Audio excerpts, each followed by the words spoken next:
In this video, I will show you how to set up navigation menu on Shopify. So first of all, you have to click on this online store, and here you will see the fourth option, which is called navigation. Here it's shown. Now here this is menu, right? Now here you can create your menu. So what does a menu look like, right? So I can show you. So I have created some of the menus. So this is called menu. Home is a menu, catalog is a menu, contact about, and you can just add a lot about in your menu, right?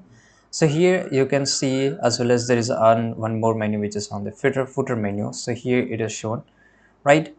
And so I can just go and click on add menu. So I will go and click on add menu here, and for example, let's say this is a main menu, and let me show you. Let's create a menu, right? So here I can just write here example menu, and here I can just write a menu bar.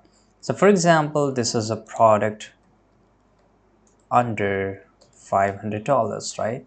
So I can paste the link, you can copy the paste, otherwise I will select a collection here. So there's a collection which I have made, t-shirts under $500, and I will click on add, right? As you can see here, you can just add as many menu as you want, and once everything is done, I will just click on save menu.